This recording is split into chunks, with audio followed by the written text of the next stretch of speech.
আজকের ক্লাসের গোড়া যত মজবুত ও বিস্তারিত হবে, আগামী দিনের ভৌগোলিক হিসাব তত সহজ ও নিখুঁত হবে। তোমরা আগের ক্লাসে মানচিত্র অভিক্ষেপ কি এবং এক প্রমাণ অক্ষরেখা বিশিষ্ট সহজ সাংখ্যব অভিক্ষেপ অঙ্কন শিখেছো। আজ তোমরা পোলার জেনিথাল স্টেরিওগ্রাফিক প্রজেকশন আঁকা এবং তার পেছনের তত্ত্বটা শিখবে। তোমরা তোমাদের ঢাল তরোয়াল নিয়ে তৈরি হয়ে যাও। কিন্তু আঁকা শুরুর আগে আমাদের মনে একটা প্রশ্ন আসতেই পারে যে এই প্রজেকশনটা আসলে কি, আর ভূগোলের ছাত্রছাত্রী হিসাবে আমরা কেনই বা এই প্রজেকশনটা অঙ্কন করব। সহজ ভাষায় বললে মনে করো সৃজনী ভূগোলকের উত্তর মেরু বা দক্ষিণ মেরুর ঠিক ওপরে আমরা একটা সমতল কাগজ আলতো করে ছোঁয়ালাম। এবার ঠিক তার বিপরীতে অর্থাৎ দক্ষিণ মেরুর একদম শেষ বিন্দুতে যদি একটা জোরালো আলোর উৎস জ্বালানো হয়, তবে পৃথিবীর ভেতরের সমস্ত অক্ষরেখা আর দ্রাঘিমা রেখার ছায়া ওই কাগজের ওপর গিয়ে পড়বে। এই জ্যামিতিক ধারণার উপর ভিত্তি করেই তৈরি পোলার জেনিথাল স্টেরিওগ্রাফিক প্রজেকশন। আচ্ছা, এই প্রজেকশনটা আমরা আঁকবো কেন? এই অভিক্ষেপের সবচেয়ে বড় গুণ হলো এতে পৃথিবীর মেরু অঞ্চলের দেশ বা জায়গাগুলোর আকৃতি একদম নিখুঁত এবং সঠিক থাকে। তাই মেরু অঞ্চলের ওপর দিয়ে বিমান অথবা সমুদ্রে জাহাজ চলাচলের রুট ম্যাপ তৈরি করতে এই প্রজেকশনটা সারা পৃথিবীতে ব্যবহার করা হয়। প্রশ্নটি দেখো, আন্টার্কটিকা মহাদেশের একটি পোলার জেনিথাল স্টেরিওগ্রাফিক অভিক্ষেপ অঙ্কন করো যার অক্ষাংশগত বিস্তার 90 ডিগ্রি দক্ষিণ থেকে 60 ডিগ্রি দক্ষিণ, অক্ষরেখা ও দ্রাঘিমা রেখার ব্যবধান 10 ডিগ্রি এবং স্কেল 1:6 করো। এই প্রজেকশন পরীক্ষায় আসা মাত্রই তোমরা সর্বপ্রথম যে বিষয়টি লক্ষ্য করবে সেটি হলো প্রজেকশনটা কোন গোলার্ধের প্রজেকশন। কেন এত জোর দিয়ে বলছি তা তোমরা অঙ্কনের সময় খুব ভালো করে বুঝতে পারবে, কারণ গোলার্ধ চেঞ্জ হলেই দ্রাঘিমাগুলির মানের পরিবর্তন ঘটে। ক্যালকুলেশনের শেষে আমি ডেমো ছবির মাধ্যমে তোমাদেরকে খুব সুন্দর করে বিষয়টা বুঝিয়ে দেবো। চলো ধাপে ধাপে ক্যালকুলেশনটা করি। প্রথম ধাপ, সৃজনী ভূগোলকের ব্যাসার্ধ আর নির্ণয়। আর সমান পৃথিবীর প্রকৃত ব্যাসার্ধ বাই RF স্কেলের হর। পৃথিবীর প্রকৃত ব্যাসার্ধ 64 কোটি সেমি। 64-র গায়ে 7টা শূন্য। 64 কোটি সেমি কিভাবে এলো তা এক প্রমাণ অক্ষরেখা বিশিষ্ট সহজ সাংখ্যক অভিক্ষেপের ক্যালকুলেশনে বুঝিয়েছি। লিঙ্ক কমেন্ট বক্সে পিন করে দেবো, তোমরা একটু দেখে নেবে। এবং RF স্কেলের হর, এটা RF স্কেল। RF স্কেলের হর হচ্ছে 6 কোটি। 6-এর গায়ে 7টা শূন্য। দেখো ওপরের 7টা শূন্য এবং নিচের 7টা শূন্য কেটে দিলাম। 64কে 6 দ্বারা ডিভাইড করলে আসবে 10.67। আর যেহেতু 64 কোটি সেমি ছিল তাই এখানেও সেমি হবে। দ্বিতীয় ধাপ দেখো, 10 ডিগ্রি ব্যবধানে অক্ষরেখা নির্বাচন। প্রশ্নে অক্ষাংশগত বিস্তার ছিল 90 ডিগ্রি দক্ষিণ থেকে 60 ডিগ্রি দক্ষিণ এবং ব্যবধান 10। তাহলে এটাকে এইভাবে লেখা যায়, 90 ডিগ্রি দক্ষিণ, 80 ডিগ্রি দক্ষিণ, 70 ডিগ্রি দক্ষিণ এবং 60 ডিগ্রি দক্ষিণ। তৃতীয় ধাপ, 10 ডিগ্রি ব্যবধানে দ্রাঘিমা রেখা নির্বাচন। যেহেতু এই প্রশ্নে দ্রাঘিমা রেখার নির্দিষ্ট বিস্তার দেওয়া নেই, তাই গ্লোবে সমস্ত দ্রাঘিমা রেখাকেই দেখাতে হবে। একটি গ্লোবে 0 ডিগ্রির পূর্ব দিকে 179টি এবং পশ্চিম দিকে 179টি দ্রাঘিমা রেখা থাকে। 0 ডিগ্রি এবং 180 ডিগ্রি দ্রাঘিমা রেখাকে নিয়ে মোট 360টি দ্রাঘিমা রেখা হয়। কিন্তু খাতায় এতগুলো লেখার প্রয়োজন নেই, তোমরা কিভাবে লিখবে একটু দেখে নাও। 0 ডিগ্রি, 10 ডিগ্রি পূর্ব, যেহেতু ও 10 ডিগ্রি ব্যবধান বলেছে, তারপর ডট ডট দিয়ে দেবে, দিয়ে 180 ডিগ্রি লিখবে। একইভাবে 0 ডিগ্রি, 10 ডিগ্রি পশ্চিম, ডট ডট দিয়ে 180 ডিগ্রি লিখবে। মাঝে সমস্ত দ্রাঘিমা রেখাগুলো লেখার দরকার নেই। 10 ডিগ্রি করে যে ব্যবধান রয়েছে তা শিক্ষক মহাশয়রা বুঝতে পারবেন, কোনো অসুবিধা নেই। চতুর্থ ধাপ, অক্ষরেখাগুলিকে নির্দিষ্ট ব্যবধানে আঁকতে অক্ষরেখাগুলির ব্যাসার্ধ নির্ণয়, যা আর থিটা দ্বারা নির্ণয় করা হয়। আর থিটা বার করার সূত্রটি হলো 2r tan 90 minus theta by 2। এই সূত্রটা তোমাদেরকে মুখস্থ রাখতে হবে। এছাড়া এর পাশাপাশি তোমাদের একটা বক্স তৈরি করে নিতে হবে। ভয় পাওয়ার কিছু নেই, এই সূত্রটাকেই ক্যালকুলেশনের সুবিধার জন্য আমরা জাস্ট ভেঙে নিয়েছি। দেখো, মোট তোমরা এই ধরনের ক্যালকুলেশন করার জন্য সব সময় 5খানা রো টেনে নেবে। দেখো, এখানে আর থিটা রয়েছে, প্রথম আমরা লিখেছি 2r ইন সেমি, এইখানে 2rটাকেই এখানে লিখেছি। এরপর 90 মাইনাস থিটা, তারপরে 90 মাইনাস থিটা বাই 2, এবং সর্বশেষে পুরো সূত্রটা 2r tan 90 minus theta by 2, এবং ওপরে থিটা এস। থিটা হচ্ছে সবসময় অক্ষরেখার মানগুলিকে নির্দেশ করে, আর এস হচ্ছে সাউথ, অর্থাৎ আমরা যেহেতু দক্ষিণ গোলার্ধে কাজ করছি, আর 10 ডিগ্রি ব্যবধানে আমরা 4টি অক্ষরেখা নির্বাচন করেছিলাম, 90 degree south, 80 degree south, 70 degree south এবং 60 ডিগ্রি সাউথ। দেখো, আমরা ক্যালকুলেশনটা প্রতিটা কলাম বরাবর করব, অর্থাৎ উলম্বভাবে করব, রো বরাবর করব না। এবার দেখো, প্রথমে কি আছে 2r ইন সেন্টিমিটার। আর এর মান একেবারে প্রথম ধাপে আমরা পেয়ে গিয়েছিলাম 10.67 সেন্টিমিটার। এখানে 2r আছে, অর্থাৎ 2 দিয়ে গুণ করে দিতে হবে। তাহলে ক্যালকুলেটারে আমরা প্রথমেই লিখে নেব 10.67 centimetre into 2 is equal two 21.3। সেটা আমরা এখানে লিখব 21.3। এর পরের ধাপ আছে 90 ডিগ্রি মাইনাস থিটা। এখানে থিটা বলতে সবসময় এই মানগুলো, অর্থাৎ যেহেতু এই কলাম বরাবর করছি, তাহলে এখানে থিটা বলতে 90 ডিগ্রি সাউথ। তাহলে আমরা একইভাবে করব। দেখো, 90 ডিগ্রি, ডিগ্রি চিহ্ন এই যে পেশ করলাম, বিয়োগ 90 ডিগ্রি ইজ ইকুয়াল টু 0। এইখানটা তোমরা মুখে মুখেও করে নিতে পারো। তাহলে এখানে আসছে কত? 0 ডিগ্রি। পরের ধাপে রয়েছে 90 ডিগ্রি মাইনাস থিটা বাই 2। 0কে যদি যে কোনো সংখ্যা দিয়ে যদি ভাগ করো, তাহলে কিন্তু 0ই আসবে, তাই ডাইরেক্ট লিখে দিলাম। এবং last 2r tan 90 degree minus theta by 2। আচ্ছা, 90 ডিগ্রি মাইনাস থিটা বাই 2 এর মান কিন্তু 0 ডিগ্রি এসে গেছে, অর্থাৎ 0কে যদি আবার কোনো কিছু দিয়ে গুণ করা হয়, তার মান 0ই হবে।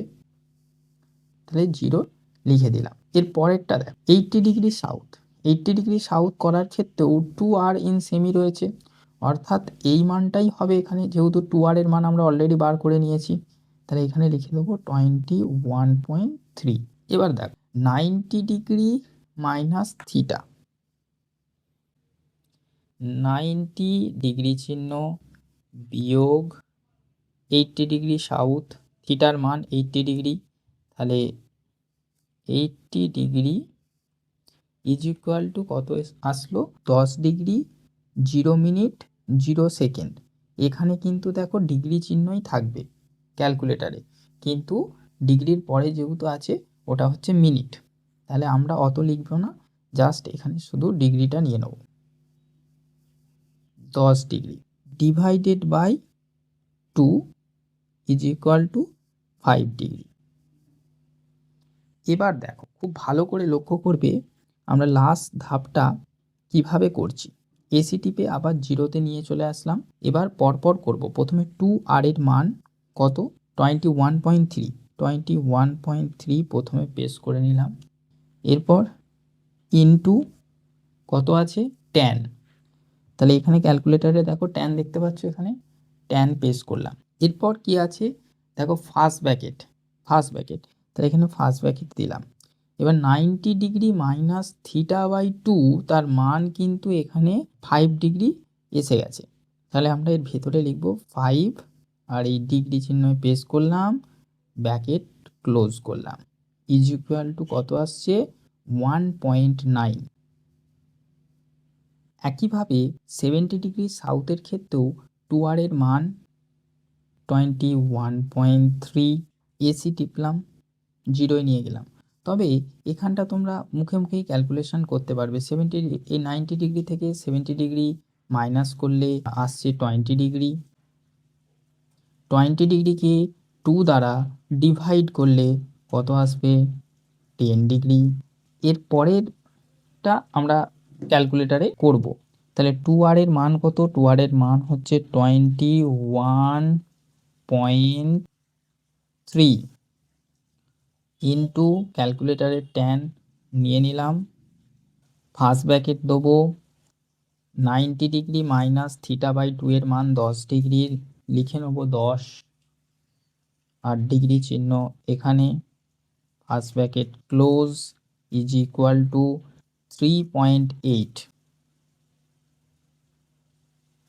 নেক্সট 60 ডিগ্রি সাউথের ক্ষেত্রেও 2r এর মান 21.3, 90 ডিগ্রি থেকে থিটা অর্থাৎ 60 ডিগ্রি বিয়োগ করলে আমার আসছে 30 ডিগ্রি।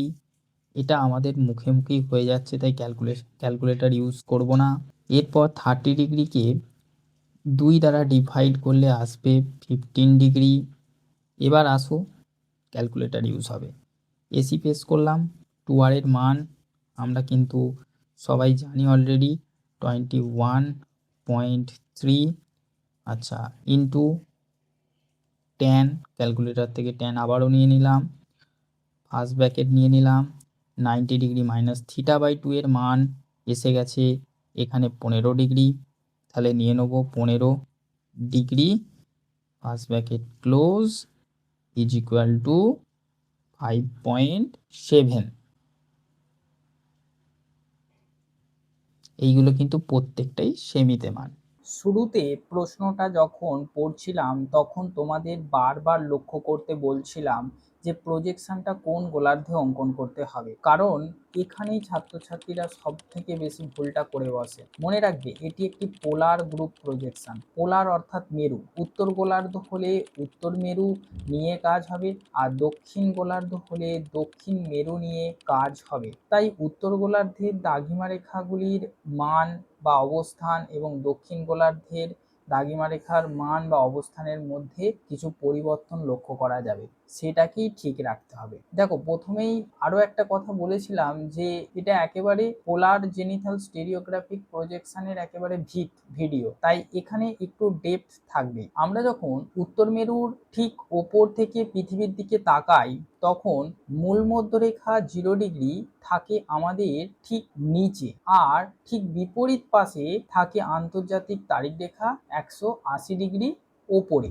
তাই উত্তর গোলার্ধের প্রজেকশন অঙ্কনের সময় 180 ডিগ্রিকে সব সময় ওপরে রাখ, কিন্তু দক্ষিণ গোলার্ধের মানচিত্র আঁকার সময় পৃথিবীটাকে আমরা উল্টো দিক থেকে দেখছি, ফলে দৃষ্টিভঙ্গি উল্টে যায়। তাই 0 ডিগ্রি চলে যায় ওপরে আর 180 ডিগ্রি চলে যায় নিচে। এই বলের সাহায্যে আমি একটি মডেল তৈরি করেছি তোমাদেরকে বোঝানোর জন্য। দেখো উত্তর গোলার্ধে এই যে 0 ডিগ্রিটা নিচের দিকে রয়েছে, 0 ডিগ্রি দ্রাঘিমা রেখাটা নিচের দিকে, এবং ঠিক বিপরীত দিকে 180 ডিগ্রি দ্রাঘিমা রেখাটি রয়েছে। এটা হচ্ছে 90 ডিগ্রি মেরু, ঠিক আছে। এরপরে অক্ষরেখাগুলো নিচের দিকে নামতে থাকে এবং একেবারে নিরক্ষরেখায় 0 ডিগ্রিতে গিয়ে পৌঁছায়। ঠিক এটাকেই যখন আমরা একেবারে দক্ষিণ গোলার্ধে নিচে থেকে দেখব, অর্থাৎ উল্টে দেব, দেখো এটাকে উল্টাচ্ছি, এই দেখো উল্টে দিলাম, উল্টে দিতেই কি হচ্ছে 0 ডিগ্রিটা ওপরের দিকে চলে গেছে এবং 180 ডিগ্রিটা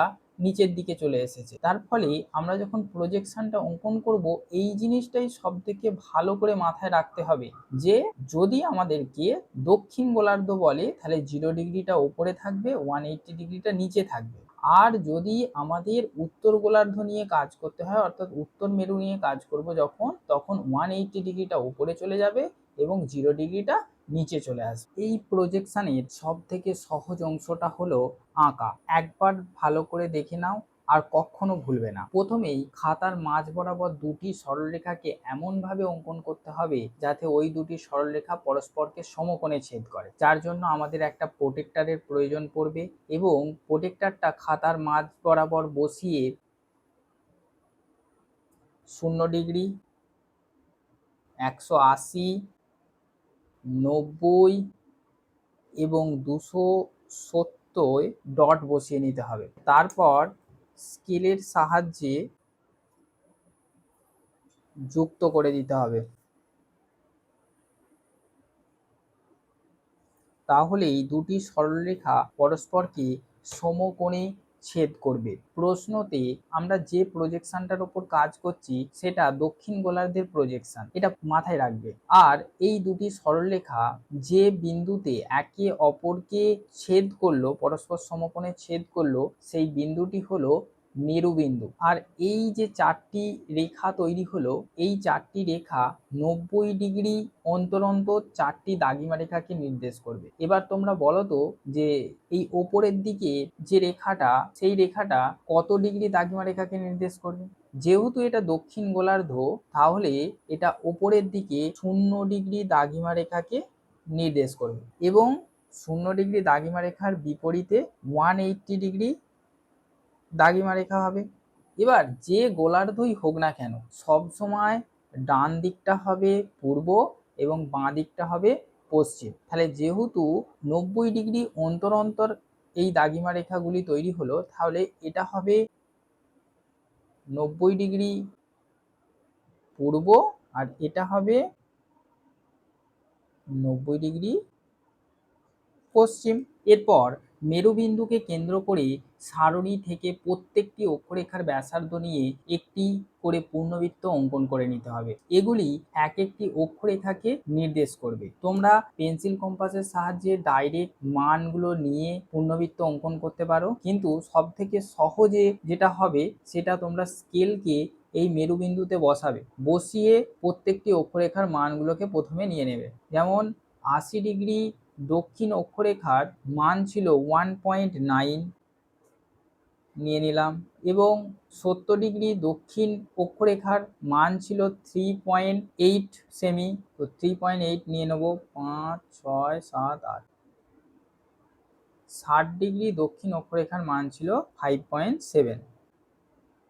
দেখো মানগুলো নিয়ে নিলাম খুব সহজে, বারবার আমাকে পেন্সিল কম্পাসের সাহায্যে মানগুলো নিতে হলো না। এরপর মেরুবিন্দুতে পেন্সিল কম্পাসটা বসিয়ে যে ডটগুলো নিয়েছি সেই ডটের সাহায্যে একটা করে পূর্ণবৃত্ত অঙ্কন করে নেব।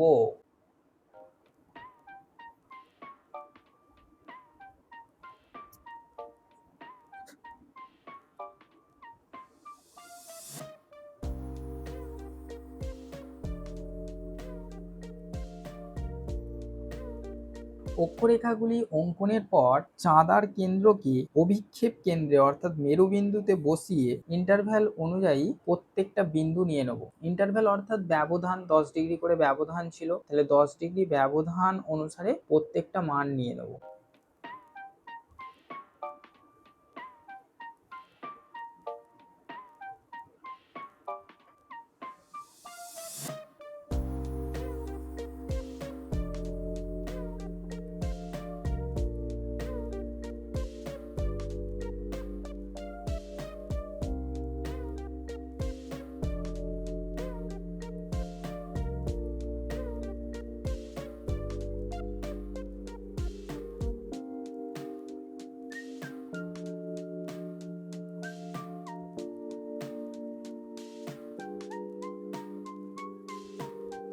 অভিক্ষেপ কেন্দ্র থেকে অর্থাৎ মেরুবিন্দু থেকে বিন্দুগুলিকে সরলরেখা দ্বারা যোগ করে সীমান্তবর্তী অক্ষরেখার সঙ্গে যোগ করে দেবো। দেখো এই ওপরে যে 10 ডিগ্রি ইন্টারভ্যালে যে বিন্দুটা নিয়েছি এবং নিচে যে 10 ডিগ্রি ইন্টারভ্যালে যে বিন্দুটাকে নিয়েছি, সেই দুটোকে একসাথে করে নিচ্ছি। তাহলে আমাদেরকে বারবার কাজটা করতে হবে না।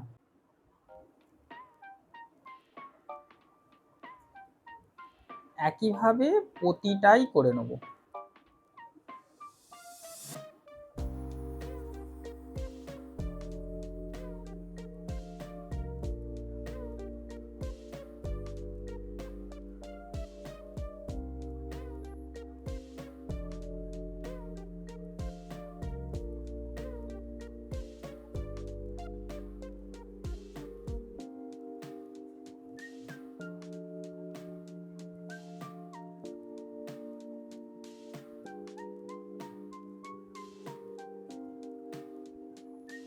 এবার 10 ডিগ্রি ব্যবধানে আমরা প্রতিটি দাগিমা রেখাগুলোকে উল্লেখ করব এবং সুন্দর করে বিষয়টাকে উপস্থাপন করব। তাহলেই আমাদের ফাইনাল শিটের জন্য কাজটা তৈরি, এবং এই একইভাবেই তোমরা তোমাদের ফাইনাল পরীক্ষায় এটা অঙ্কন করবে। দেখো, 10 ডিগ্রি ব্যবধানে প্রতিটি দাগিমা রেখাকে উল্লেখ করেছি এবং ওপরে বড় করে সুন্দর করে পোলার জেনিথাল স্টেরিওগ্রাফিক অভিক্ষেপ লিখে দিতে হবে এবং নিচে সুন্দর করে বড় করে আরএফটাকে উল্লেখ করতে হবে। এবং এইভাবে বক্সে ঘিরে তুমি যদি তোমার প্র্যাকটিক্যাল ফাইনাল শিটে উপস্থাপন করো তাহলে স্যারও খুব খুশি হবেন এবং পরীক্ষাতেও এই একইভাবে উপস্থাপন করবে, তাহলে ফুল মার্কস পাবে।